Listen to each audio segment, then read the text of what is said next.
Hello everyone, I am Thomas Botinski and I'm going to talk to you about a joint work with Sébastien Boubec about two-player multi-armed bandits. So I'm going to discuss multiplayer stochastic bandits and more specifically the first non-trivial case, which is the case where there are two players and three arms. As usual in stochastic bandits, we first fix P1, P2, and P3, three probabilities. We will have a random IID loss sequence, LT of I, where I is an arm, so 1, 2, or 3, and T is a time parameter ranging between 1 and big T. So our losses are independent, and the losses for arm I at time T is 1 with probability Pi and 0 with probability 1 minus Pi. At each time step T, player A will pick an arm ITA, and player B will pick ITB, without any communication. So no communication is possible between the two players once the game has started. In the usual one-player bandit problem, player A would observe the loss LT of ITA. Here, player A will observe this only if there is no collision, so if ITA is different from ITB.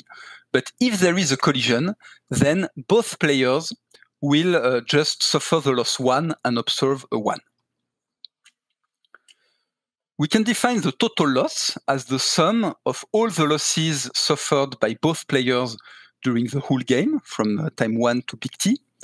And the regret is the difference between this total loss and the benchmark P star T, where P star is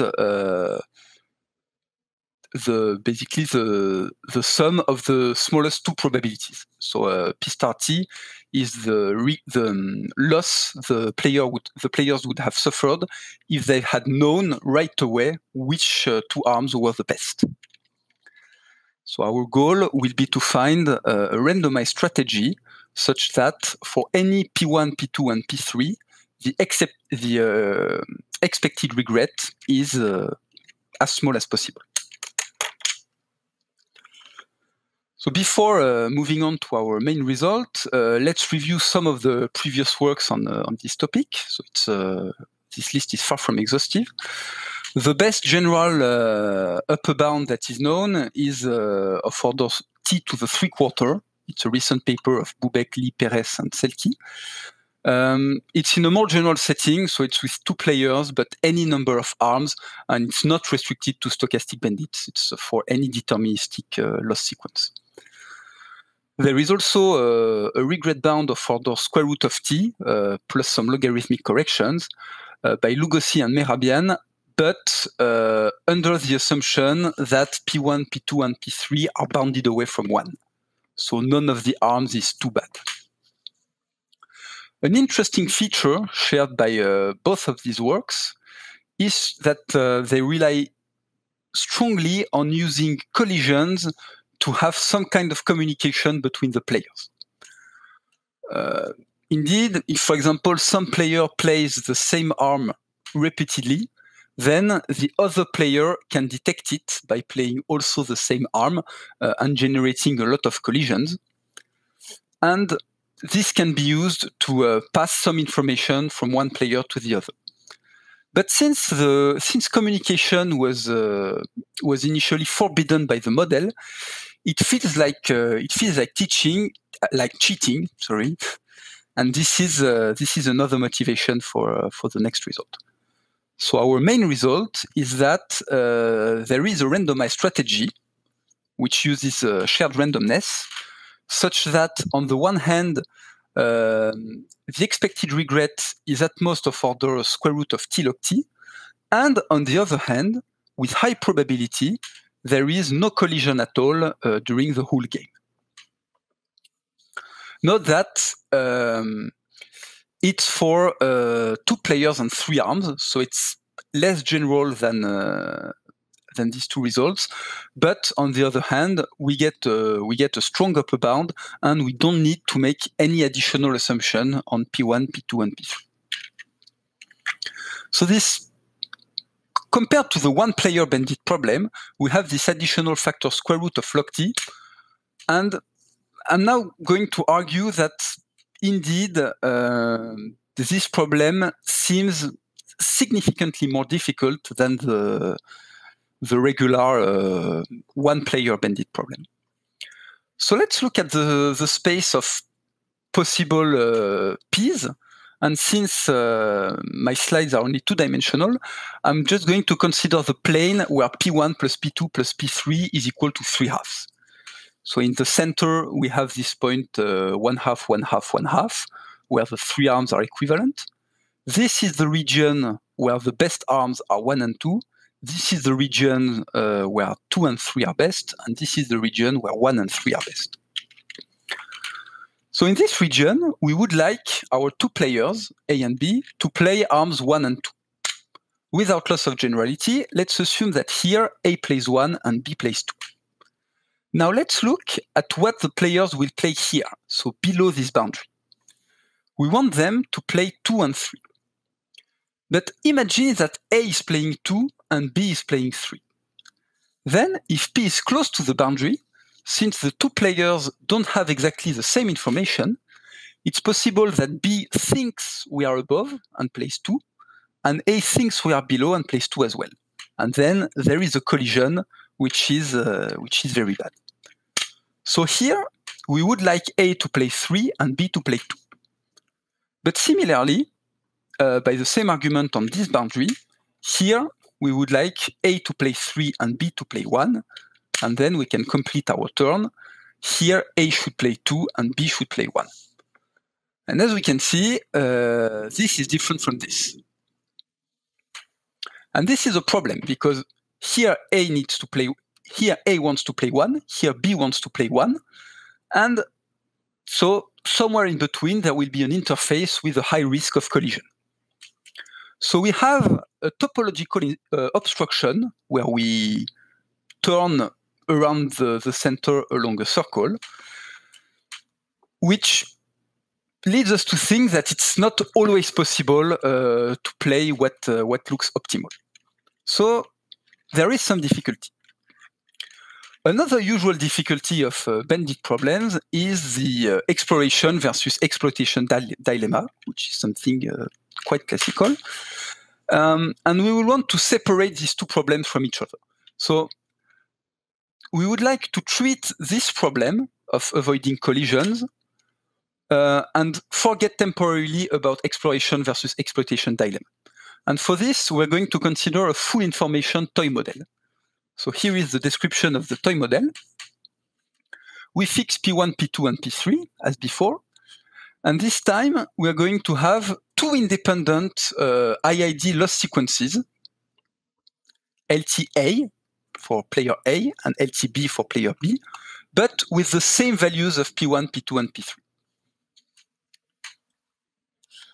So at time t, player A will pick an arm ITA and observe the whole loss sequence LA at time t. So LAT of 1, LAT of 2, LAT of 3. And similarly, B will pick an arm and observe LBT of 1, LBT of 2, LBT of 3. Note that player A observes these values even if there is a collision.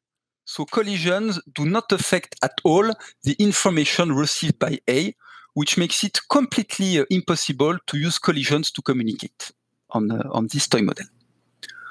On the other hand, the regret will be computed as in the bandit model, and in particular, collisions are still penalized. So the players do not observe the collisions when they take place, but when the game is over, we tell them, oh, you had a lot of collisions, so you have a heavy loss. So using the topological obstruction that I presented on the previous slide, we proved that the minimax regret for this full information toy model is at least of order square root of T log T. So this square root of log T factor seems to be necessary. Now I'm going to present a strategy for the full information toy model. So a strategy where we won't need to care about exploration. The idea will be to start from what we've already done. We know that if we want A to play 1 and B to play 2 here, we would like A to play 3 and B to play 2 here, A3, B1 here, and A2, B1 there. And the problem is, how do we pass from A playing 2, B playing 1 here to A playing 1, B playing 2? We cannot have these two parts directly touching each other, because then there would be a high risk of collision. So we add an interface of a certain width, WT, where we make suboptimal choices.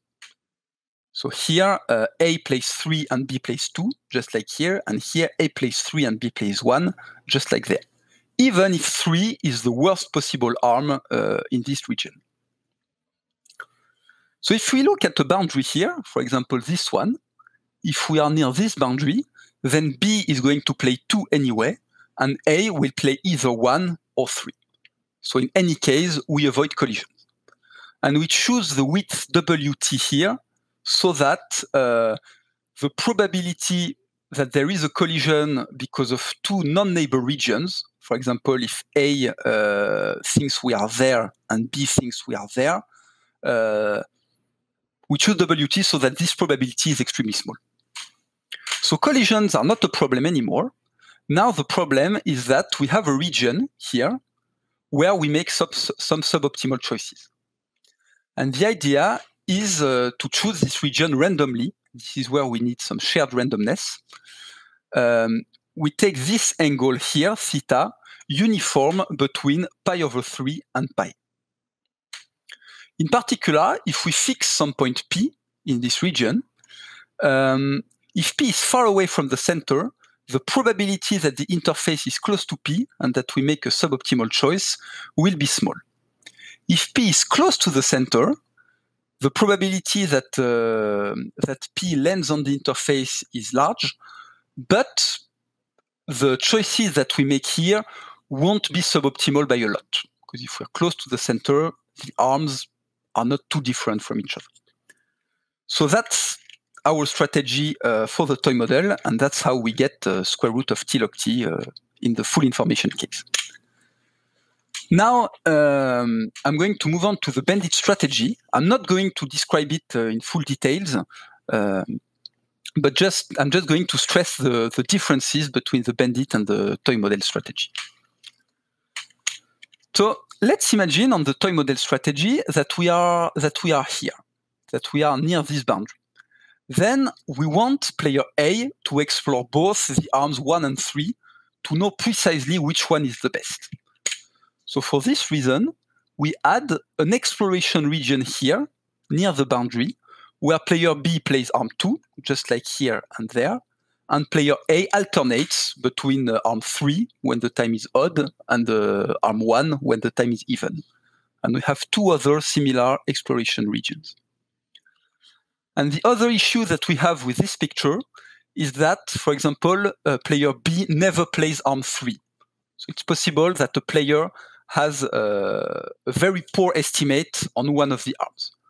And to avoid this, we make the two players alternate their roles regularly so that each player has some information about each of the arms. And this is how we adapt the strategy to the bandit setting and get square root of T log T. So I'm going to finish with a discussion on the assumptions that we need in our theorem. The first one is shared randomness. Actually, shared randomness is not strictly speaking needed. We have a different strategy with the square root of T log T regret, where we lose the non-collision property, but on the other hand, we don't need the shared randomness anymore. Another strong constraint is that we are limited to 2 players and 3 arms. So we are working on trying to extend this to a more general setting. Some ideas can be used again, but the geometric picture becomes much more complicated in higher dimensions. Okay, I'm going to stop here. Thank you for your attention.